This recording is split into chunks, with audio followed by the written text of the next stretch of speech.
Bonjour à tous et bienvenue dans un nouveau numéro de votre émission L'Instant Bible, l'émission qui rend la Bible accessible à tous.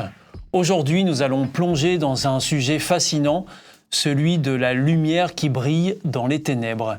Alors, de quelle lumière s'agit-il? De quelles ténèbres? Comment briller? Nous avons avec nous deux pasteurs pour nous guider dans cette exploration, dans cette réflexion. Ce sont les pasteurs Philippe Leduc, bonjour. Bonjour. Et Pascal Rodet, bonjour. Bonjour Stéphane, bonjour à tous. Alors, pasteur Philippe Leduc, je me tourne tout de suite vers vous. Qu'est-ce que la lumière et les ténèbres représentent dans le texte biblique? La lumière, c'est la vie. D'abord, c'est Dieu qui a créé la lumière, et on voit dans Genèse, au tout début de la Bible, Genèse 1, verset 4, Dieu dit que la lumière est une bonne chose. Il dit ça c'est bien, et il va séparer la lumière des ténèbres, ce qui fait qu'on a aujourd'hui le jour et la nuit. Donc la lumière est quelque chose de très positif. En général, on dit là où il y a de la lumière, il y a de la vie. Et pour qualifier la mort, on utilise plutôt les ténèbres, tout ce qui est sombre. Donc ça, c'est bibliquement parlant. Bien sûr, c'est deux extrêmes, hein, le jour, la nuit, lumière, nuit. Et si je prends un autre texte dans Jean 1, chapitre 1, Jean 1, verset 5, par exemple, je lis « La lumière brille dans la nuit, mais la nuit ne l'a pas reçue ». Et en effet, quand vous mettez de la lumière dans un endroit sombre, eh bien, le sombre n'est plus là. Donc la lumière, c'est la réponse à beaucoup de choses. Et on n'aime pas rester dans le noir en général. Hein. Notre réflexe, c'est de trouver tout de suite une source lumineuse pour se repérer, pour savoir où on est. Donc on bénéficie de la lumière tous les jours. Hein. Et alors, est-ce que la lumière incarne une personne en particulier? Et est-ce que les ténèbres incarnent aussi une personne en particulier? Alors oui, nous sommes appelés à être des lumières dans ce monde. Hein. Donc voilà, ça veut dire qu'apporter la lumière, c'est apporter du bien, c'est apporter, on dit, un éclairage particulier. Quand quelqu'un ouvre les yeux sur quelque chose, c'est quelqu'un qui peut enfin comprendre ce qui se passe. Hein.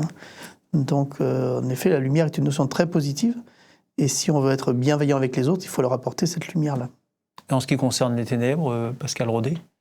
Alors, les ténèbres, en effet, c'est quelque chose qui, comme le disait Philippe, tout ce qui est mal, etc. Donc, oui, il y a ce côté où le diable, Satan, est vu comme les ténèbres. D'ailleurs, on l'appelle le prince des ténèbres aussi. Le prince des ténèbres. Et faut admettre aussi que toute notre société est un peu sur cette dualité qui montre bien cela, parce que quand vous voulez faire un film qui soit un peu gore, plein de sang, avec plein de souffrance, on met nettement moins de lumière pour les images, et c'est toujours dans un coin sombre, c'est toujours dans quelque chose qui est dangereux. Et alors, comment est-ce que Satan s'y prend pour tromper les gens qui veulent justement se placer dans la lumière, ou qui veulent être eux-mêmes des lumières? Ça dépend des personnes, et j'ai envie de dire, Satan sait y faire depuis le nombre de décennies, de siècles qu'il est dans cette affaire. Tout au début, si je reprends par exemple Genèse au chapitre 3, on nous fait comprendre qu'il a commencé avec la ruse, un peu de vérité et beaucoup d'erreurs. C'est ce que vous nous racontiez lors de l'émission précédente. Voilà.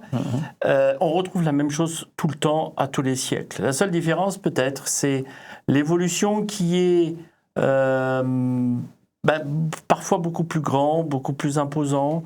Il n'est pas rare maintenant de voir, comme on peut le voir dans les réseaux sociaux, ou comme on peut le voir dans les actualités, il y a des news, des fake news, c'est un peu de vérité et beaucoup d'erreurs.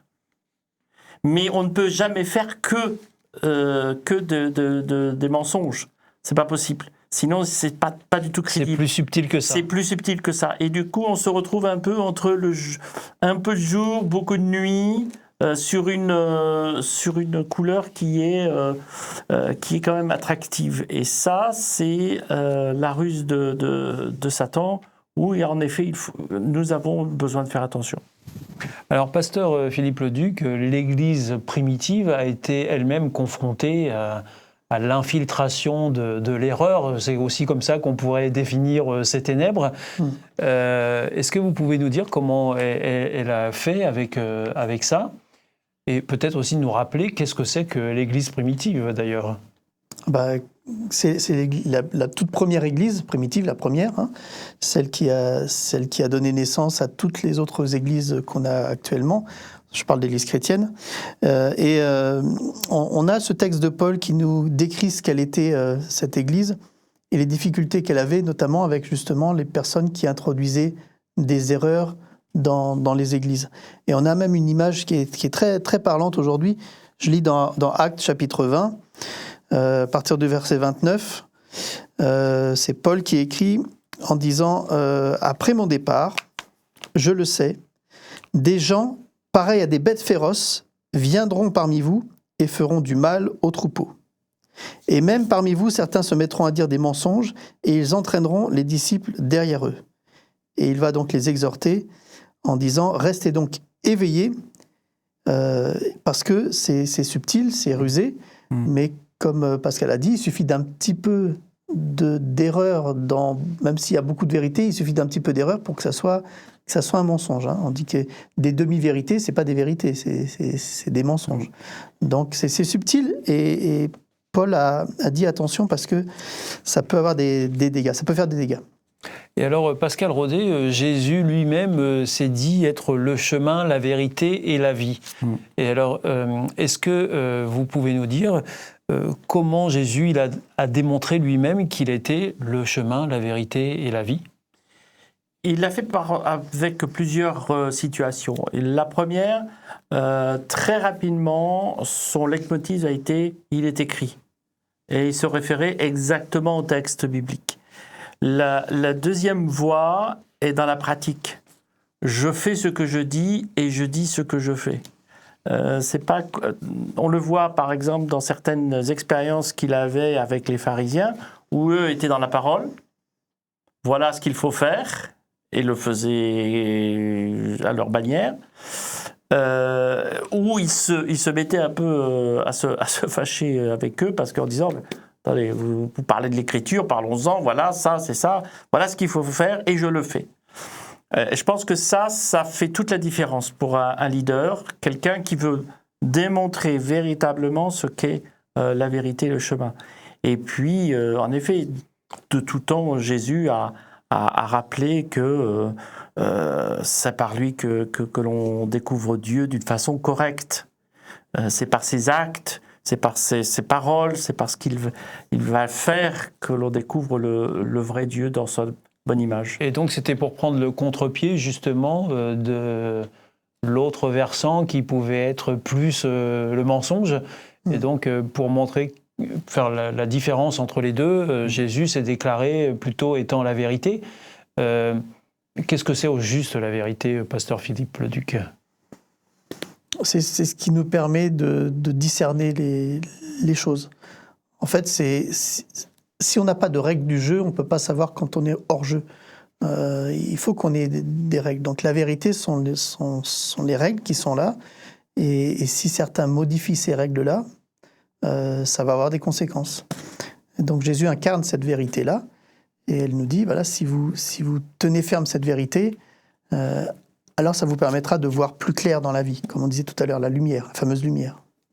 Et alors, comment est-ce qu'on peut imaginer que cette vérité, qu'on retrouve aussi dans la parole de Dieu qu'on décrit comme étant la Bible, comment est-ce que cette vérité de la parole de Dieu peut nous protéger concrètement dans la vie de tous les jours contre les tromperies du malin, de Satan dont on parle? Alors je citais Paul tout à l'heure, c'est encore Paul qui va trouver une image. Paul est un apôtre, hein? Oui, et puis il a surtout été à l'initiative de beaucoup d'églises. Et donc là, c'est dans une lettre qu'il envoie aux églises, en disant il va falloir lutter contre les imposteurs. Et pour cela, vous allez vous armer d'une armure, l'armure du chrétien. Et il va citer la vérité parmi tous les éléments de l'armure.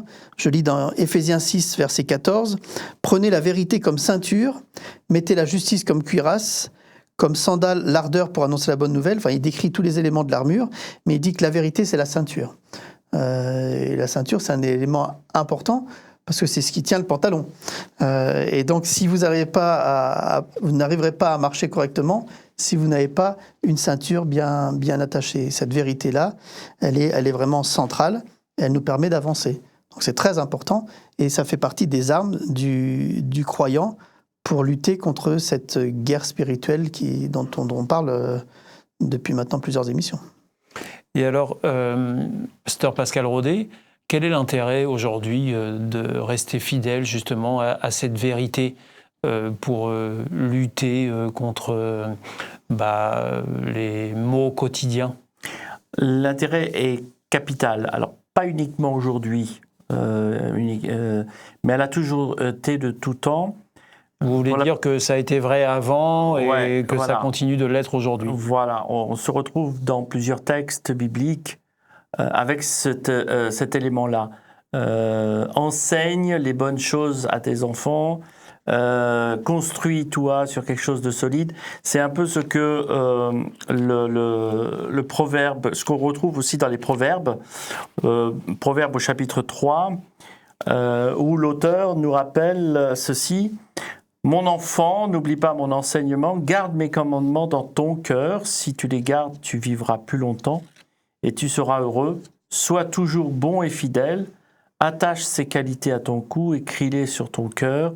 Alors Dieu et les hommes t'aimeront et tu réussiras. » Il y a cet appel véritablement déjà aussi à cette époque, et on pourrait prendre d'autres textes avant les proverbes, où la vie, si elle veut être vécue avec foi, avec vérité, avec sagesse, avec respect, avec bienveillance, il y a besoin de véritablement asseoir ces principes sur des valeurs que Dieu a données, sur des valeurs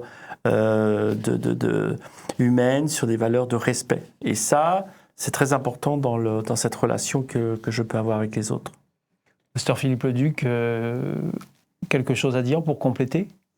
Oui, la vérité, c'est aussi l'honnêteté, c'est-à-dire être droit, être juste, la valeur de la parole donnée. Quand je dis quelque chose, ça devrait avoir du sens. Et les personnes en face, c'est ce qu'on appelle la confiance. Quand on dit des mensonges, l'autre, à un moment donné, ne va plus prendre foi de ce que vous dites. Il va dire, bon, il parle, mais si ça se trouve, il va faire l'inverse. Donc la vérité, c'est l'honnêteté aussi, la manière de... Et c'est ce qui permet à une société aussi d'avancer. Sans cette confiance qu'on a les uns avec les autres, on n'avance pas. Alors nous avons évoqué comment la lumière de l'amour et de la vérité de Christ disperse les ténèbres. Nous espérons que cette discussion vous aidera à mieux comprendre comment vous situer au quotidien. Et n'oubliez pas, nous vous offrons une Bible gratuitement. Si vous la souhaitez, il suffit simplement de nous la demander aux coordonnées que nous allons vous mentionner juste à la fin de cette émission. Rejoignez-nous la semaine prochaine pour un nouvel épisode de l'Instant Bible. Merci beaucoup au pasteur Pascal Rodet et Philippe Leduc de nous avoir rejoints pour aujourd'hui. À bientôt. Merci. À bientôt. Au revoir. Au revoir. Au revoir.